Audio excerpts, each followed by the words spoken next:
경찰 조사와 기자들에게 한 말이 달라요.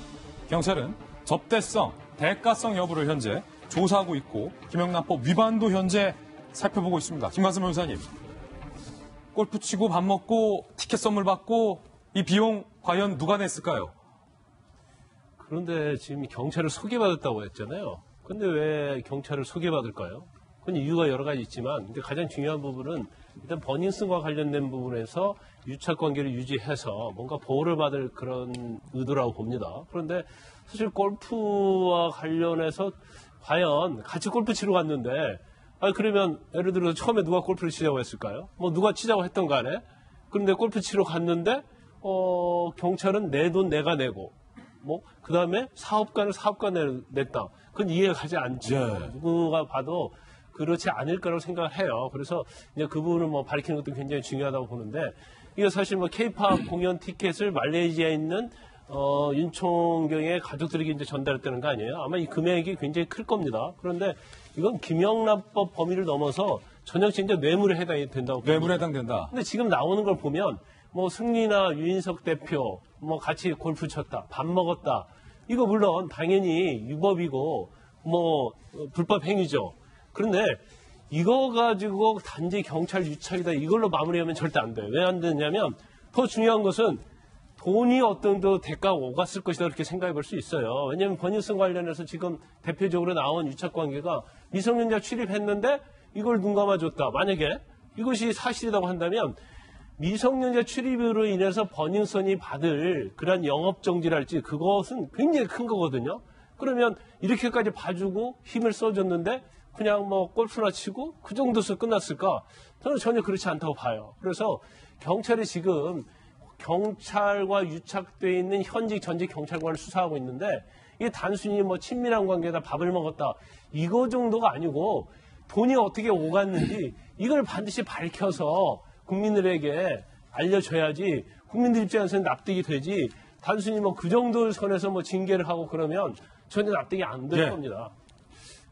김상조 공정거래위원장이요. 공정거래위원장이 되고 나서 가장 먼저 취했던 조치가 뭐였느냐면 공정거래위원회를 해서 이제 퇴직을 한 선배들과 현직 만나지 말아야 해요. 근데 그거를 사적인 공간까지 어떻게 그거를 다 단속할 수 있을지 모르지만 하지 마라. 왜냐하면 너무 많이 주고받거든요. 그리고 옷 벗고 퇴직하신 분들이 어디가 있었느냐면 뜻밖으로 공정거래위원회가 하는 일의 대부분이 시장에서의 갑질과 불공정 거래를 하는 거기 때문에 대기업 재벌들이 그 부분에 대해서 단속하고 처벌하고 이렇게 해왔었습니다.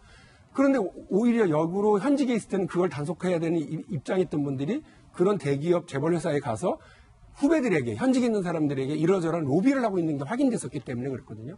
그런데 이게 공정거래위에만 그런 것이 아닙니다. 모든 대한민국에 힘있고 뭔가 이렇게 좀 권한이 많이 있는 그런 기관들의 오비들이 이렇게 재벌이라든지 대기업이라든지 혹은 자기 후배들에게 현직들의 영향을 미칠 수 있는 곳에 다 가서 있어요.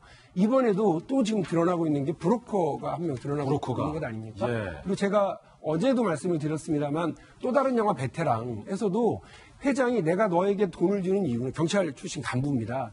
돈을 주면 이런 거 막으라고 해주는 거 아니냐라고 하면서 큰 소리를 치는데 이렇게 지금 이 만연돼 있는 데서 가장 큰 고리가 뭐냐. 현재 회사를 운영하거나 현재 버닝썬 같은 데를 운영하는 데 있어서 닥쳐올 탈세 문제, 세금 문제입니다.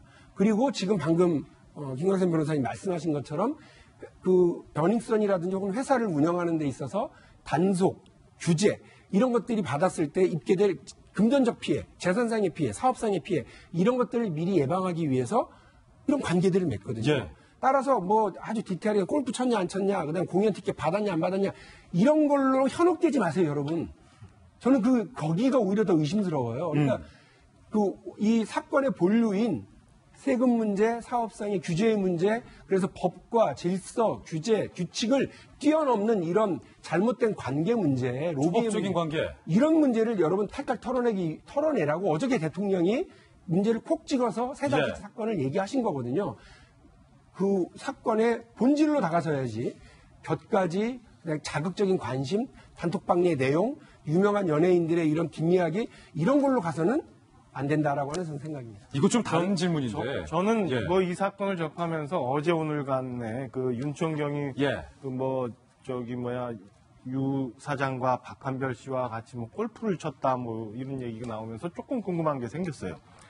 2017년, 2018년이면 문재인 정권이 탄생해서 얼마 되지 않은 아주 긴박하고 바쁘고 힘든 시기였어요. 제가 청와대 5년 내내 있었는데 솔직히 말씀드려서 단 하루도 제대로 쉰 적이 없어요.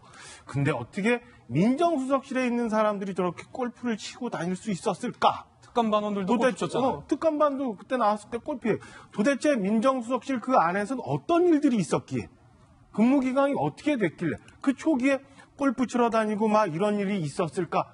도대체 궁금할 수밖에 없다. 하나. 예. 두 번째는 어떻게 저렇게 골프나 치고 왔다 갔다 했던 사람이 예. 이 정권 오면서 맨날 했던 얘기가 인수위 없이 우리 그냥 왔습니다라고 하는데 저 사람이 어떻게 청와대를 들어갈 수 있었을까?